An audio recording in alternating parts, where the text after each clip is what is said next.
Alright guys, welcome everybody to our first episode of GU Wrestling. My name's Jamie, I'm here with Ryan, Maddie, and Freddie. And we're going to be here talking every week about all the wrestling news from the WWE, TNA, Ring of Honor, and the Indies. We're coming live from Game Underground in Framingham, Massachusetts, where every Monday night they host GCW. It's the wrestling video game league, where we play the video game while we watch Monday Night Raw. We have a great time. So if you're in the Framingham area, check it out. Our website's going to be listed below us in the comments, so you can come check out our store. But we're going to get right to things this week, and we're going to talk a little bit about TNA wrestling. Some newspapers are reporting that Jeff Hardy is going to be pleading guilty for his charges of drug possession. I'm wondering how that's going to affect TNA and the World Heavyweight title picture, as well as the company overall. I mean, that can look really bad for you. I mean, basically with the whole Immortal storyline, what they effectively did was they had the build-up with the they thing for all those months. They said, oh man, we gotta put the belt on someone, we gotta make this big deal whenever it happens. Whenever they comes, that's to be a big deal. And what they ultimately did was, hey, what's unexpected? Put the belt on Jeff Hardy. No one saw it coming. No one saw it coming largely because it was a pretty bad idea, in my opinion, so they didn't think anyone would actually do it. They turned Jeff Hardy heel, they put the belt on him, and it's worked out okay, don't get me wrong, I love his heel promos, he's been, especially on Reaction, he's had some absolutely just awesome promos.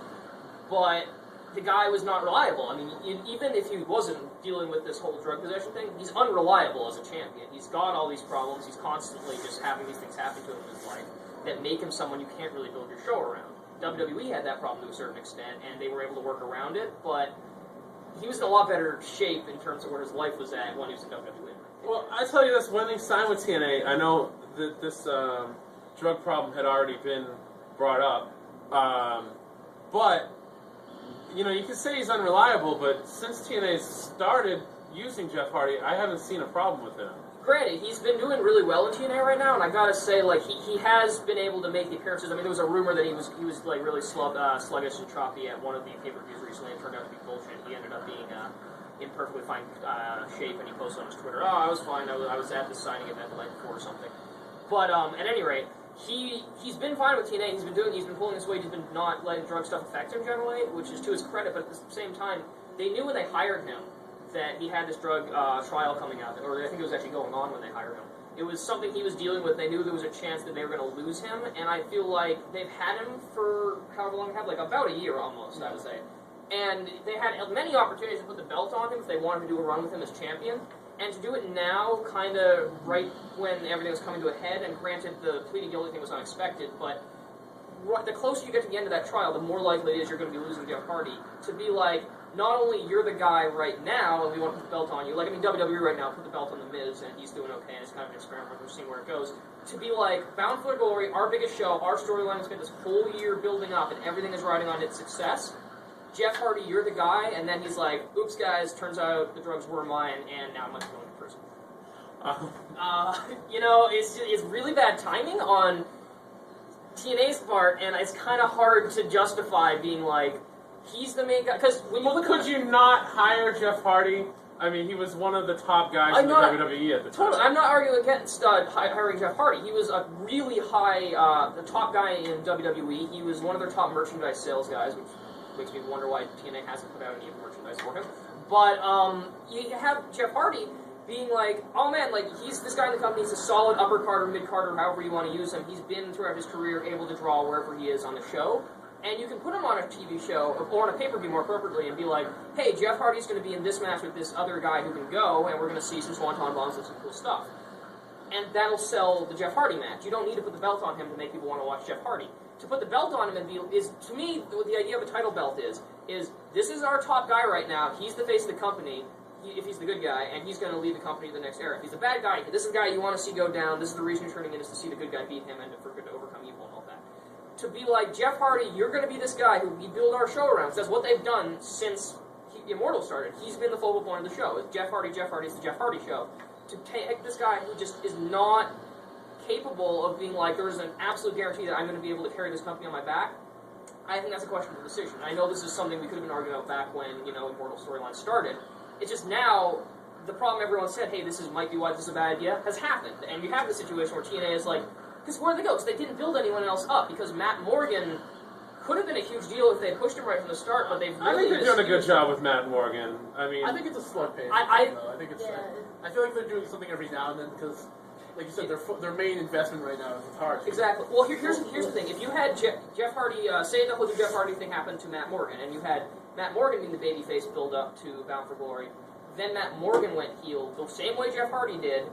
Would you care as much as you did if it was Jeff Hardy? No, because he's not as top, he's not really a top guy. no, yet, so and they I have to think build that way. having Morgan in Immortal, having him leave the way he did, having him have, it was kind of a little bit almost obvious what they were saying, where they were trying to get a point apart, where you don't want to have wrestling with concussions, all this stuff, trying to make him seem like he's being a good guy. Yeah. But I think in that situation, the way they did it, it made Matt Morgan come off as a good guy. You kind of felt like his character had a reason to want to leave all the fame and fortune of being with Immortal and stand up for something he believed in, which for me, I honestly didn't really care about Matt Morgan that much.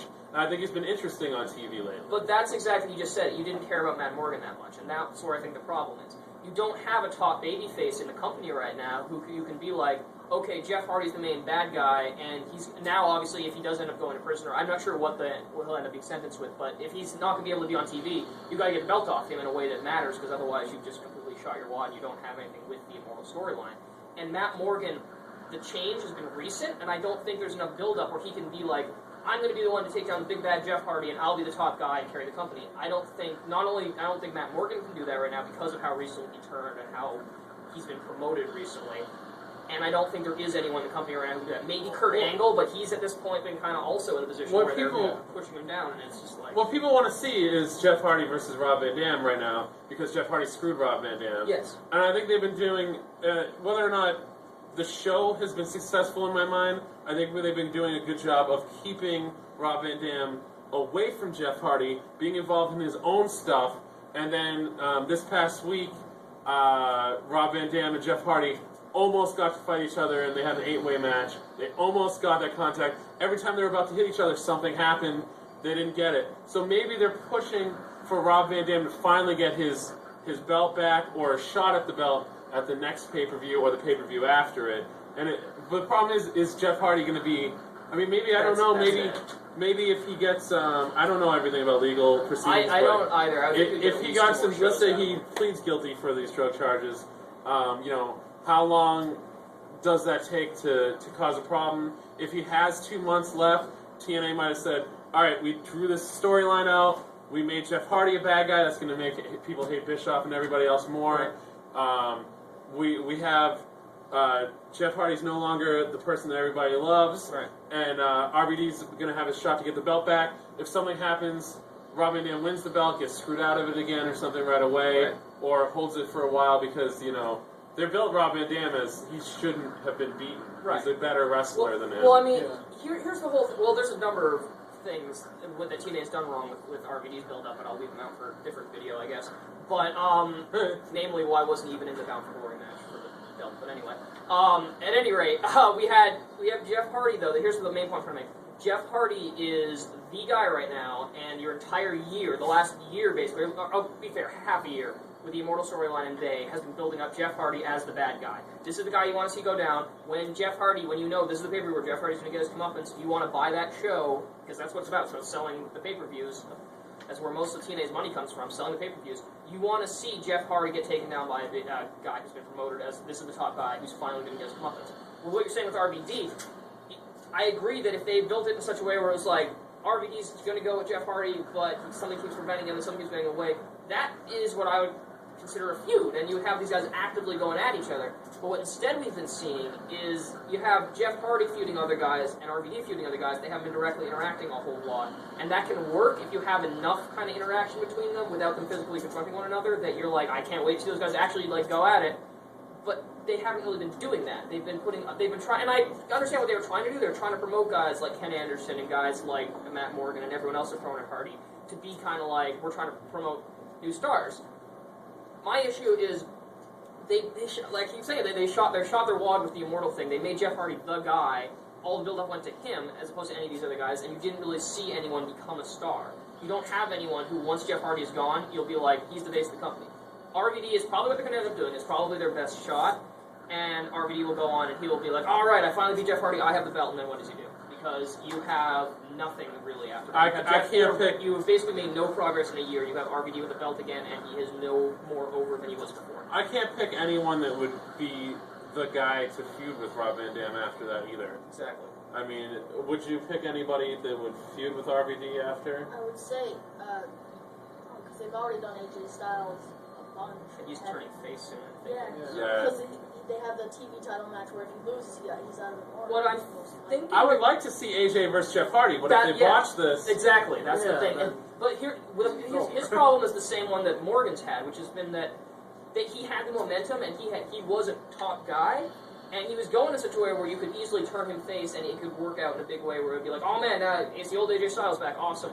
They're trying to, but it's too soon. Like, you turn him, he's a bad guy right now, and he's turning face, but he hasn't turned face yet, and granted, it's AJ, so you're probably going to get more of the instantaneous, like, woo, AJ's a face again thing, because TNA fans love AJ Styles. They're going to love AJ Styles. Right. You know what? For all the screw-ups that Jeff Hardy's doing, they might hate Jeff Hardy for having a spot. If Jeff Hardy comes out there and says, I'm bigger than everybody else, this is my spot, you don't deserve it, AJ, you know, you're out of Immortal, like, they're saying if he loses at the pay-per-view, he's out of Immortal.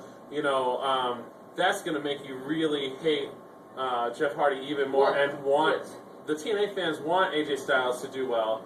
I still think here's the problem. You want to draw more fans in than just the TNA fans. It's that's the thing. That's their problem. They can't do that. They can't do anything except for keep the same fans they have already. So you have a situation where, and plus here's the other thing. AJ Styles is feuding with I'm trying to understand the current X Division or TV title holder.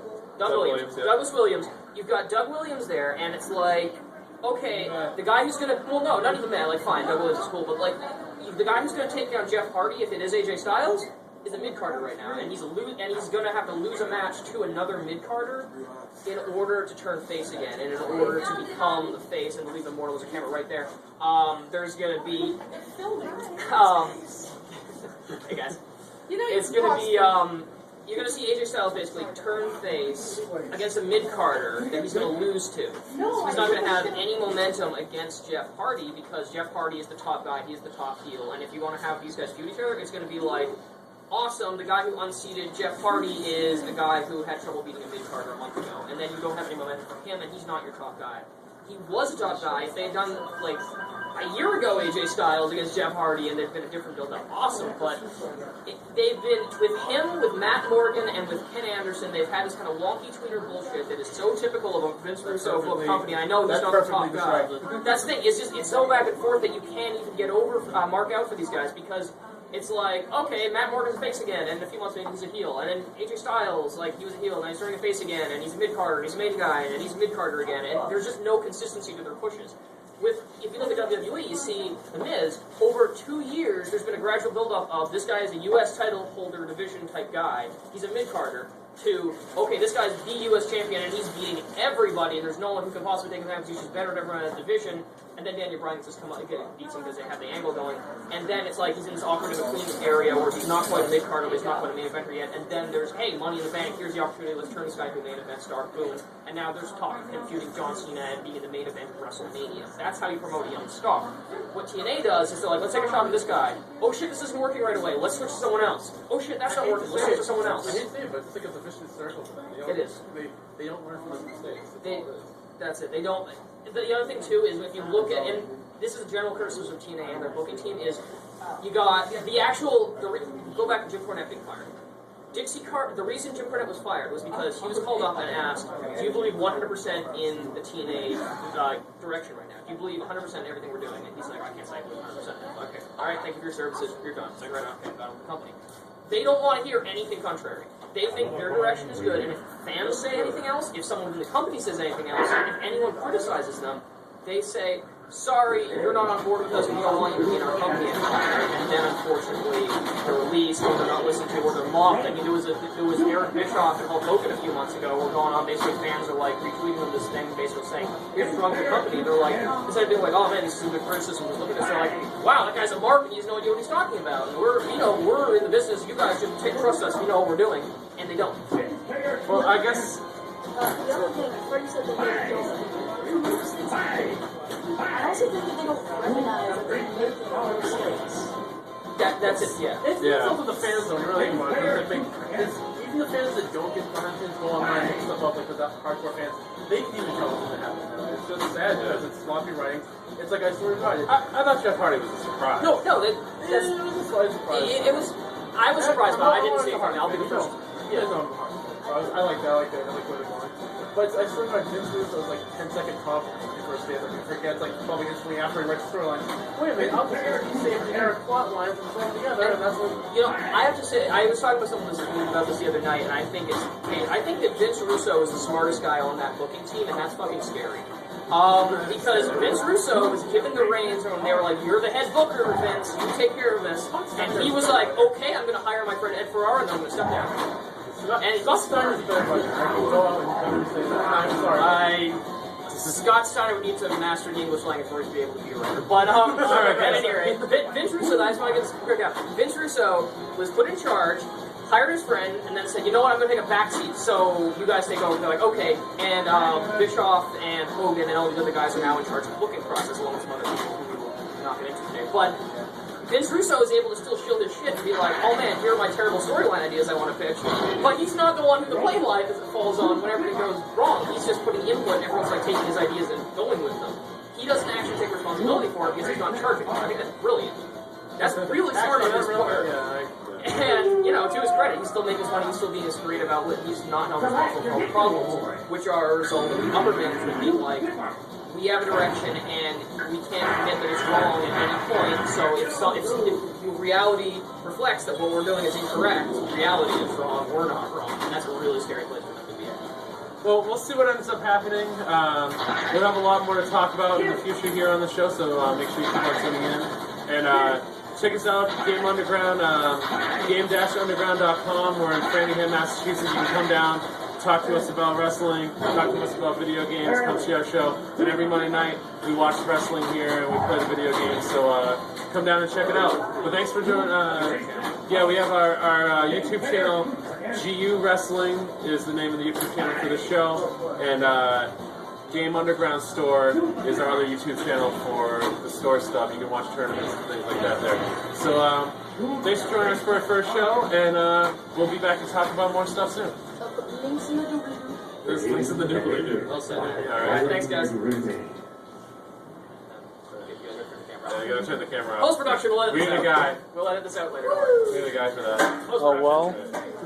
That was pretty good.